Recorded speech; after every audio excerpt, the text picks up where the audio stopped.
Beautiful view. Yeah. Nice blue water. Yeah, just lovely coastline, isn't it? Oh, it's beautiful. Especially in a morning like this. Canoeists. Yeah. Good morning everyone. Welcome back to another video. Myself and Richard have come out today to Porthwen brickworks. Now we're on the Anglesey coastal path, as you've just been looking behind us. There's beautiful scenery. Now Porthwen is private property, however, you've done a little bit of research and you're aware of the landowner and his what he accepts and doesn't accept. Yeah, the farmer says that as long as there's no litter left, no damage done, he's quite happy with people visiting the actual brickworks.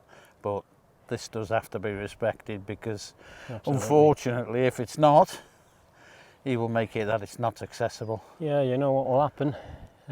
So there we have it. I mean, he's fully aware people do come here because it's literally just off the coastal path, isn't it? Yeah. So if you do come, please respect it, because it'd be a shame, you know, he realises people do go to take photographs, etc. So there we have it. So I hope you enjoyed the video today, and if you have, fantastic, that'll be great. We'll get going and take some photos then, shall we? Yep. Right, we'll see you in a minute. See you soon. Take care.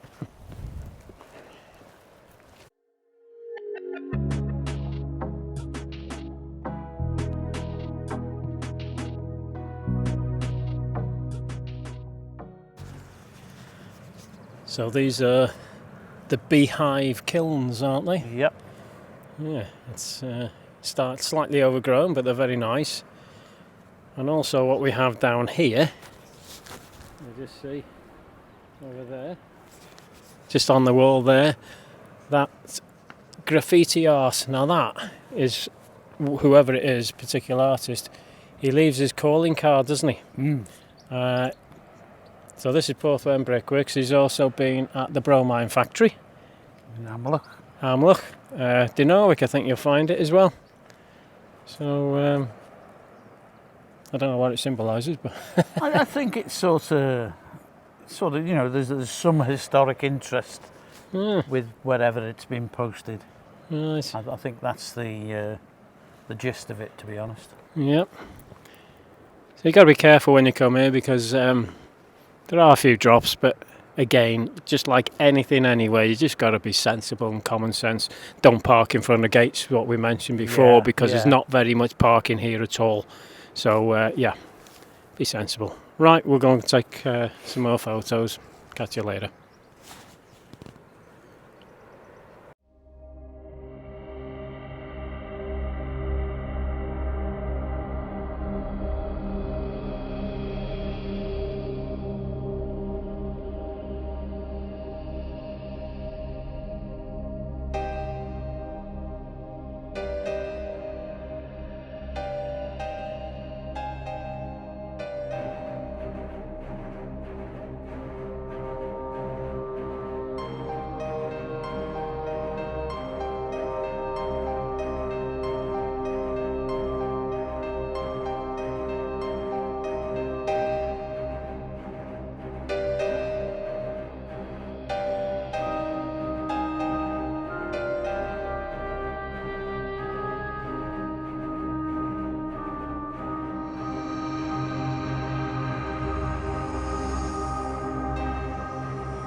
Not working.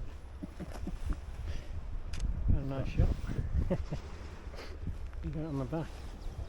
Probably cannot see that, I would imagine, because of the lighting, but that's quite a nice scene there with the S-curve of the wall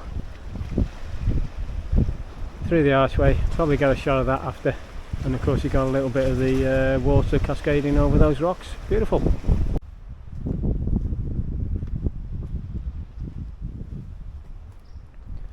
quite a bit of artistic work going on again. Just here next door we have the, you can see up there the tops of the barrels, those three that are you can see from that way. It looks like here's where they fed the whatever it was, water, steam, coal, who knows. Just come back, difficult because you're looking into the sun. Let's just come over here on this side. There you go.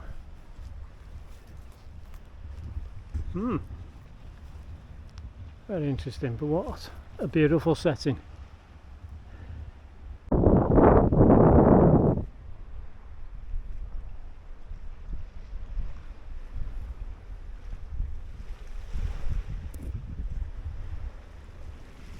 Right, so I hope you've enjoyed the footage. Quite a lot of drone footage today.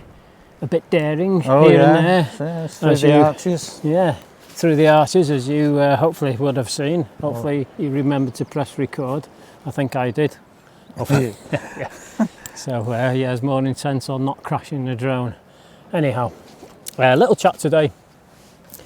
And it's about little things you see as usual on Facebook, social media, referring to little things that frustrate you, annoy you, whatever, for want of better expression on social media, particularly to do or connected with photography. Yeah. I had an instance in one of my customers who just started following me and said, "Oh, you must have a good camera." Thanks. Well, actually, I've got a good camera, but the thing is, I mean, it's down to people not understanding non-photographers, because they don't mean any harm. No, They don't realise, if I wanted to reply to that, I could say, well, does that Lionel Messi have a good pair of football boots then? Yeah. Or, Ian Fleming had a good typewriter, J.K. Rowling had a good keyboard. I'm not going to, if I bought the same ones, I'm not going to win the Ballon d'Or and be World Player of the Year or write best-selling novels or award-winning films. No, exactly. They're tools, aren't they? Yeah. So, but there's no harm being meant. It's just, little things where you just sort of take a deep breath and go, right, yeah. I'm sure it's happened to you before, but there's quite a few little things. I'm sure you've got plenty to think of. I mean, what other ones are that you see? Like the filters, isn't it? Yeah. No filters needed. Yeah. Or straight out of camera. Yeah. That one, and you're thinking, well, again, lack of knowledge, really. Or I don't think they're doing it to be, have a go or a dig at photographers. I think it's just literally they don't understand. No, and they might well be thinking, wow, that's great. I'm pleased with that, which is great. Pleased for them. But no filters needed. If it's been done on a phone, it's already been filtered. The phone's done it for you. Yeah. Every manufacturer has actually got built-in filters, and they're so sophisticated these days. You take it, you point at something, it automatically turns to macro, landscape, portraiture, whatever, and the camera or the brains within that system is picking the best shot available, doing the work for you. So again, it's just, people that use cameras, and said, oh, straight out of camera. Well, if it's straight out of camera... Well, it'd have to be on JPEG for a kicker. Yeah, and if they're using JPEG, you could bet your life on, more or less, that they're not shooting in manual.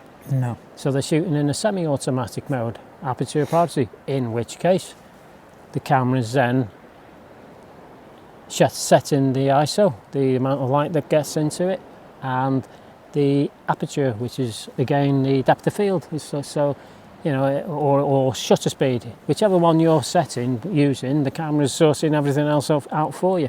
So again, the camera is editing to keep the exposure triangle, if you know what that is, all nice and balanced. So it's these little things you've seen. What else is there you've seen? No filters required? Yeah, that, as I said about that one before, yeah, they don't, again, it's just lack of understanding, really. I mean, they don't mean any harm, and I can understand, because I used to be in the same boat where at first you're thinking you do take a little bit of a, but not anymore, because you just come to realise that social media.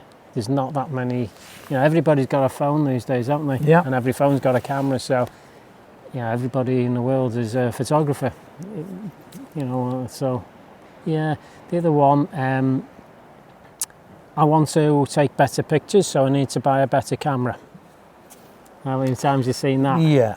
I've seen that a while back on one of the sites, I can't remember, and I just said, well, it's just be honest, not to me or anybody else out there, be honest to yourself, because what is your particular style? Because we've said before, and it's been a bit of controversy, but truth hurts, doesn't it? Because I've often said, well, why spend thousands of pounds on a camera and lens if that final image you're putting out to the anybody looking at it can't tell if it's been taken on a £300 phone or a £2,500 camera, because you've done that much. So if it's an artistic impression you're doing, that's, I'm not having a go, but it just doesn't, it's ludicrous to me. Why do people do that? So I said, well, be honest with yourself. What's your style? Because if you're more of an artist, if you like to create that, it's pointless, because you're not using the camera to that full potential. Yeah. Some people might just want to look the part.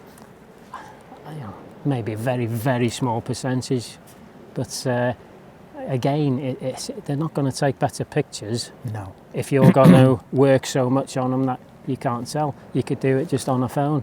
So I would suggest, be honest to yourself. That was the advice I said. And then, if you're more that way inclined, save that money, but use software which would actually help them. Yeah. On doing their creativity and their workflow. But I'm sure people out there have heard that one before on sites. I want to take better pictures, so I need a better camera. Camera's a tool. It's just like saying the camera's not going to automatically do it. No. You've got to know what the settings and the basic sort of, as you say, exposure triangle. Yeah, exactly. It might have the potential, if you're prepared to learn, to go in, and because it's got those features. But if you're not, if you're a point and shooter, the camera's not gonna, you're not using it, so it's a waste of time, basically, isn't it? But if you learn it, that's great, fantastic. But it's like saying, again, if you wanted to reply to that one, you'd say, well, if I bought a circular saw, am I all of a sudden going to be a better carpenter? No. Not necessarily. Might make the job quicker. Yeah. You got to know how to use it. Yeah. Or, I know it's a bit of a vague sort of comparison, but again, it's it's just that way. So that was all that thought was today. If there's anything else, I can't really think of anything. I mean, we see things all the time, and you can write them down and you can forget about them, can't you? But that's the idea of having a book as well, not just for locations. Write things down. Just before we go, on my last video, which actually to date here now actually hasn't been put out yet, so you haven't seen. Well, you would have seen it if you're watching this, because this will be following on that. But our last video we made is going out sometime next week. What is it, about the 20th of April today, is it? I don't know. Yeah. So this video will be out 2 or 3 weeks after that. But we were talking about support, people saying about support, and particularly on YouTube. The only thing I forgot to say there was, with that foolproof way that I said about putting it through to prove that you're actually watching and giving support, because subscribing is not really supporting if you're not going to watch the channel. I've said that before now. Go onto the comments, put that emoji thumbs up, and then leave. You've 1 minute in. It's registered as a view for that person. It's registered as a comment to help the algorithms, and if you're not really interested in that particular person's style of vlogging, you can go, but it's still supported them in a way. Of course, we all want to have people watching the videos, but and the point I'm making on this one, what I didn't put in last time, I vlog as I just said, 2 or 3 weeks I'll put one out, but some people are actually putting one out every single week. Well, you can still do that, so it's irrelevant how often you actually vlog. If you want to support somebody, you can do that regardless of whether you want to watch. I just think that's the easiest thing, isn't it? Yeah, it's a good idea. Yeah. because as I said, people, they say one thing, do another. So anyway, you would have already heard this if you're watching this, and if you've watched the last video, that was the thing. Right, so we'll wrap the video up here. There'll be a few photos at the end again. Hopefully this will be a bit of a shorter vlog for you today. So if you've enjoyed it, fantastic, enjoy, and hope you can join us next time wherever we are. Yeah, so you know the score. Until then, stay safe, have fun, keep shooting. Keep shooting. We'll see you next time. Take care. Thanks. Bye. Bye for now.